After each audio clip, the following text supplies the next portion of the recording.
क्रमांक पूर्वार्ध 592 रानाइसा के पिता का दही चावल स्वीकार करना। एक दिन रानाइसा और उसके पिता दादो बा भगवान के दर्शनार्थ आए।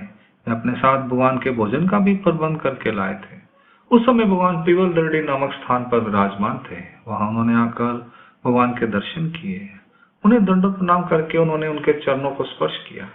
फिर सम्मुख बैठकर उन्होंने भगवान से भोजन करने की प्रार्थना की। इसके बाद भगवान वहां से अपने निवास स्थान पर गए। वहां उन्होंने उनकी प्रार्थना को स्वीकार किया।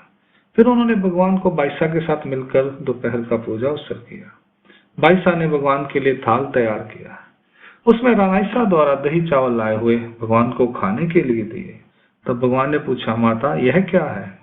इस पर रानाइसा ने कहा, भगवान यह दही और चावल है, यह भिक्षा अन्न है, आपके लिए लेकर आई हूँ। तब भगवान ने कहा, इधर लाओ। फिर उसकी प्रशंसा करते हुए भगवान ने कहा, माता यह भिक्षा अन्न है, यह सबसे पवित्र वस्तु है। यहाँ से इसका महत्व समझाया जाए तो तुम्हारी आंखें आसमान से बातें करने लगेंगी। इसकी प्राप्ति अति दुर्लभ है। इसमें अमृत ही अमृत भरा हुआ है। इसके बाद भगवान ने प्रसन्नता से भोजन किया। लीला का हेतु। भगवान की आज्ञा रूपी वचन के अनुरूप लाई गई भिक्षा का अन्न अत्यधिक पवित्र माना गया है।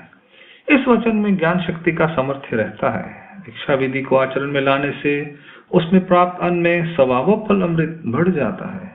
मांगने वाले की योग्यता बढ़ती है। उसके कर्मों का नाश होता है।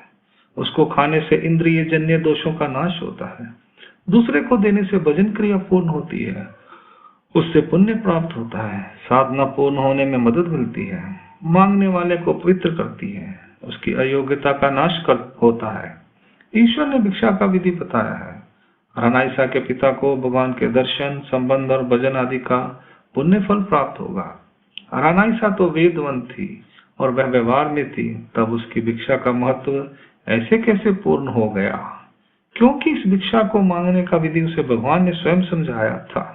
यह लीला आचरण प्रदान है।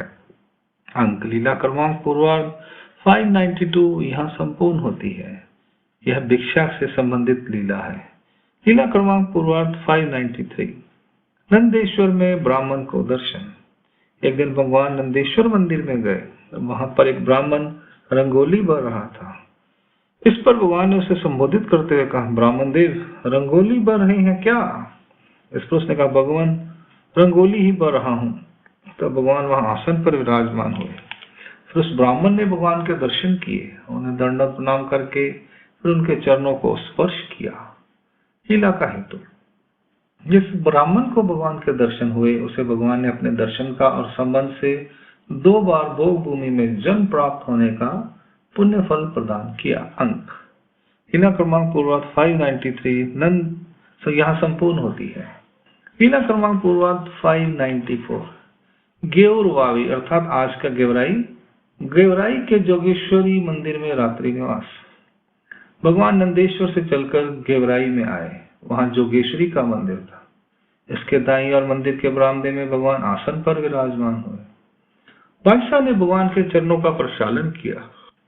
मंदिर के अंदर चौकी पर भगवान को बिठाकर वहां शाम के समय उनकी पूजा अर्चना की। वहीं पर भगवान ने शाम को भोजन किया। कुल्ला करके भगवान ने वीड़ा लिया। यहीं पर भगवान ने रात को निवास किया। लीला का हेतु। इस वस्ती के स्थान पर भगवान ने एक रात निवास करके इस स्थान को सामान्य रूप से संबंध प्रदान किया और अपनी कृपा से उस स्थान पर शक्ति का निक्षेप किया। अंक लीला क्रमांक पूर्वार्ध 594 यहाँ संपूर्ण होती है। लीला क्रमांक पूर्वार्ध 595 पिशाची का अनुवर्जनी प्रत्युत्तर प्रदान। फिर दूसरे दिन प्रातः काल के समय पूजा अवसर हो जाने के बाद भगवान आसन पर विराजमान थे। उन्होंने सिर पर टोपी और गले में कुर्ता पहना हुआ था। तो वहां पर इतने में एक पागल सी स्त्री आई। वह देवता की मूर्ति के पास गई। उसके हाथ में दवना था। उसे उसने मूर्ति पर समर्पित किया। वहां जल रहे दीपक से तेल लेकर उसने अपने मुख पर लगाया। सिर के बालों को संवारा। दीपक के काजल को आंखों में लगाया। उस मूर्ति पर लगे हुए सिंदूर में से थोड़ा सा सिंदूर लेकर अपने माथे पर लगाया। देवता की मूर्ति पर लगाए हुए तुर्रों में से एक तुरा निकालकर उसने अपने सिर पर लगाया। फिर उसने मुस्कुराते हुए भगवान के पास आकर कहा, महात्मन मैं आपके साथ आती हूँ आपको विदा करने के लिए। मुझे अपना सामान दे दो। इस पर बाईसा से भगवान ने कहा, माता इसे वह सामान दे दो। इस पर बाईसा ने वह सामान की बोरी और मोटी चादर उसे पकड़ा दी। वह उसे लेकर चल पड़ी। चलते समय वह शीघ्रता से आगे बढ़ते एक स्थान पर आकर रुक जाती। ऐसे वह बार बार कर रही थी। फिर उसने एक स्थान पर वह सामान रख दिया और फिर कहने लगी, अब मैं आगे नहीं जाऊंगी, मैं तो आपके साथ मजाक कर रही हूँ। इस पर भगवान ने मुस्कुराते हुए कहा, किसने किसको मजाक किया यह तो तुम ही जानो। तुम ही पागल बनकर आई थी, अब तुम ही पागल बनकर जाओगी। भगवान ने वह सामान ले लिया।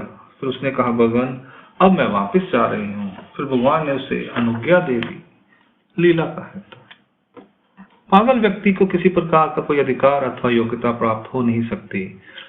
इसलिए उसके द्वारा की गई सेवा का उसे कुछ भी लाभ प्राप्त नहीं होगा। केवल जड़त्व के जीव को ही कनव और संबंध का फल प्राप्त हो सकता है। अंक लीला क्रमांक पूर्वार्ध 595 यहाँ संपूर्ण होती है। लीला क्रमांक पूर्वार्ध 596। पिंपल गांव के खेत में भोजन। द्वादशी के दिन भगवान बाग पिंपल गांव में पहुंचे। वहां के खेत में भगवान आसन पर विराजमान हुए।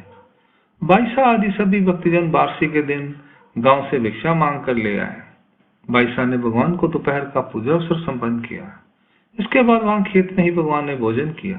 कुल्ला करके भगवान ने पान का बीड़ा लिया। उधर सब भक्तिजनों ने भी भोजन किया। उसके बाद भगवान ने वहां से प्रस्थान किया। लीला का हेतु। भगवान ने इस स्थान को सामान्य रूप से संबंध प्रदान किया। यहाँ की जड़ चेतन वस्तुओं को संबंध प्रदान करके उन्हें भगवान ने पुण्य फल का अधिकारी बनाया।